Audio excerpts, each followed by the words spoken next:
اچھا جی خود زبیر صاحب، آپ نے جس طرح بات کی جی ڈیفالٹ سے بچا لیا. اب حالت یہ ہے کہ جس دن عمران خان صاحب کو جب آپ نے ووٹ آف نو کانفیڈنس کے ذریعے ان کو بھیجا تو کریڈٹ ڈیفالٹ جو سویپ ریٹ تھا وہ تھا سارا 5%. آپ اس کو 95 پہ لے کے گئے اور آج بھی وہ 45% تک ہے. خدا نہ خواستہ $3 ارب یہ ہمیں نہ ملتے تو جو حالت ہماری ہونی تھی وہ تو اللہ جانتا ہے. لیکن مجھے یہ بتائیں نا، دیکھیں آپ نے 5% کا ٹارگٹ رکھا تھا پچھلے سال کے ہم گروتھ کریں گے. آپ نے 0.29% آپ نے گروتھ کی ہے. آپ نے انفلیشن کا ٹارگٹ رکھا تھا 11%. انفلیشن جو ہے وہ 35 سے 45% تک گئی ہے. تو آپ کہتے ہیں جی ہم نے ملک کو ڈیفالٹ ہونے سے روک لیا. تو ملک تو عوام ہے، عوام تو ڈیفالٹ ہو چکی ہے. تو مجھے سمجھ نہیں آتا کہ آپ نے ڈیفالٹ ہونے سے کس کو روکا ہے. ہاں البتہ ایک طبقہ جو ڈیفالٹ ہونے سے بچا ہے یا جس کے مزے ہیں وہ تو مجھے لگتا ہے تاجروں کا طبقہ ہے. اتنی بڑی جو ہماری تاجر برادری ہے، 30 لاکھ دکانیں ہیں، ریٹیل بڑی چھوٹی جو بھی ہیں. 3,000 روپے ٹیکس جو ہے وہ پر ڈے اگر دیکھا تو وہ 100 روپے ٹیکس بنتا ہے. مفتاح اسماعیل صاحب نے لگایا تھا، آپ لوگوں نے دینے سے انکار کر دیا. حالانکہ کوئی چوک میں بھکاری کھڑا ہوتا ہے وہ بھی 200-300 کسی پولیس والے کو دے کے تو پھر وہاں پہ کھڑا ہوتا ہے. 100 روپے جو ہے ایک دکاندار جو ہے پر ڈے ٹیکس دینے کے لیے تیار نہیں ہے. 15 ارب روپے جو ہے پورے ملک کا ریٹیلر جو ہے وہ ٹیکس دیتا ہے. پورے ملک کا جو ایکسپورٹر ہے وہ 75 ارب روپے ٹیکس دیتا ہے. اور جو تنخواہ دار طبقہ ہے، بیچارہ مظلوم طبقہ ہے، وہ دیتا ہے 264 ارب روپے ٹیکس. تو سر یہ آپ ٹیکس دینے پہ کیوں راضی نہیں ہیں؟ آپ تو میرا خیال ہے آپ تو تاجر طبقہ تو بہت خوش ہے مسلم لیگ نون سے. باقی تو انڈسٹریلسٹ بھی مارا گیا کہ جس کا یونٹ اتنا مہنگا کر دیا ہے اور گیس مہنگی ہو گئی. عوام بیچاری جو ہے وہ جو عام سیلڈ کلاس عوام ہے، مزدور طبقہ ہے، وہ مارا گیا ہے. اور تاجر جو ہے وہ اپنی جگہ پہ خوش ہیں کیونکہ ان کو ایک 3,000 کا ٹیکس لگایا تھا وہ بھی واپس لے لیا. مریم صاحبہ نے سفارش کی یا جو بھی تھا. تو ٹیکس سر نہیں ہوگا تو کیسے ملک آگے چلے گا؟ اور ٹیکس امیر طبقے پہ کیوں نہیں آپ کی حکومت لگاتی؟ غریبوں کو ہی کیوں پیس رہی ہے؟ غریب کے لیے بھی پیٹرول مہنگا ہو گیا، امیر کے لیے بھی پیٹرول مہنگا ہو گیا. تو یہ آپ غریبوں کے لیے کیا کریں گے سر؟ اور یہ جو آپ کا ٹریڈر طبقہ ہے اس پہ یہ کب ٹیکس دے گا تاکہ ملک آگے جائے؟ ہارون بھائی، آپ کے بہت لمبی سوالات تھے، اور اگر یہ جوابات میں دینا شروع کر دوں آپ کا پروگرام کا ٹائم ختم ہو جائے گا. تو اگر ایک ایک سوال کریں، ایک ایک کو لے لیں. پہلے ہم سیاست میں تھے، اس کے بعد آپ نے ٹریڈرز میں آ گئے. ایز اے مسلم لیگی نون کا مجھ سے آپ نے سوال کیا، اس کے بعد آپ نے ٹریڈرز کے حوالے سے کر دیا. بہرحال میں کوشش کروں گا کیونکہ آپ زیادہ انٹلیکچوئل ہیں. ایکچولی آپ نے ماشاء اللہ دعوے کیے ہیں اور ظاہر ہے اس کے ساتھ آپ نے فیکٹس اینڈ فگر بھی دینے میں کی پہلے کوشش کی ہے، بالکل لیکن ان ظاہر ہے دعووں، وہ جو دعوے ہیں ان کو میں آپ کو تھوڑا سا پہلے بتاؤں گا، پھر میں ٹیکس کی طرف آ جاتا ہوں. ہمارا دعویٰ تھا پاکستان کو بچانے کا، بقا کا. تو ہم بالکل سکون سے بیٹھے ہوئے تھے. ہم چاہتے تھے کہ خان صاحب جو ہے نا اچھی طرح سے عوام میں ایکسپوز ہو جائیں.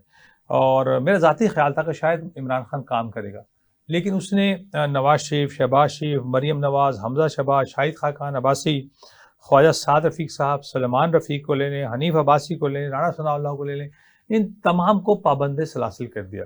اگر وہ آگے یہ کہتا کہ مسلم لیگ نون، کیونکہ جب یہ وہ کہتا ہے کہ 3 سال سے ہم حکمران رہے ہیں، تو آگے وہ یہ کہتا کہ کیونکہ آپ 30 سال سے حکمران رہے ہیں تو آپ کے جو اچھے کام ہیں میں ان میں آگے بڑھنا چاہتا ہوں، اور میں پاکستان کو اس ڈوبتے معاملات میں نکال کے لے جانا چاہتا ہوں.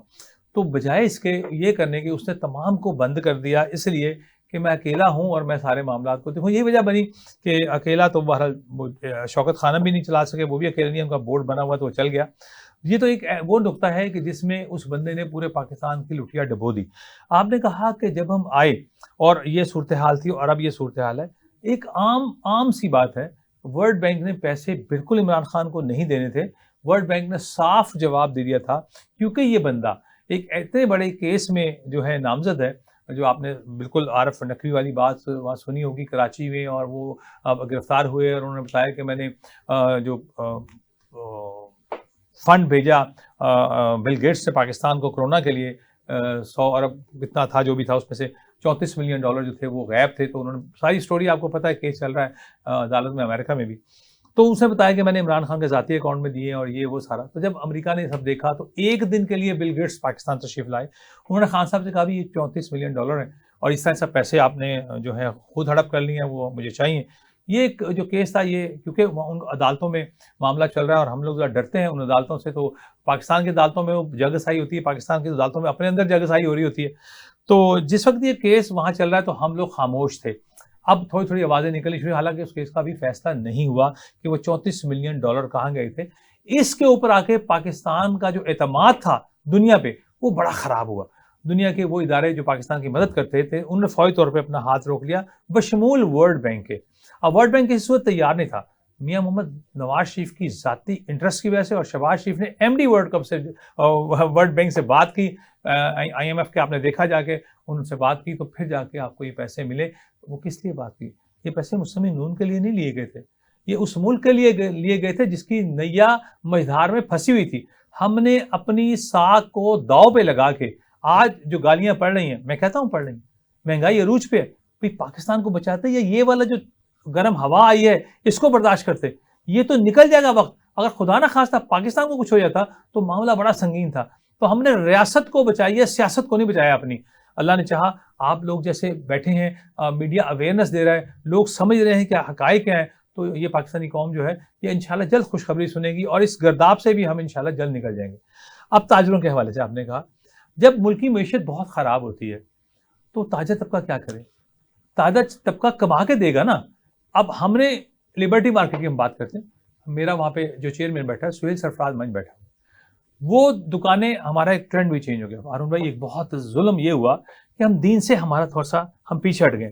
دین نے ہمیں کہا ہے کہ اتنے بجے اٹھیں, اتنے بجے سوئیں. چائنا کو جا کے دیکھیں کہ صبح 8 بجے کاروبار شروع کرتے ہیں, 5 بجے بند کر دیتے ہیں سر. ہمارے یہاں 3 بجے 4 بجے لبرٹی مارکیٹ کا بزنس شروع ہو رہا ہے. جب آپ 4 بجے بزنس کرنے آئیں گے تو آپ کا جو رزق جو فرشتے صبح ڈال کے جاتے ہیں وہ تو کہیں اور پھینک دیں گے نا. شادی ہے ہندوستان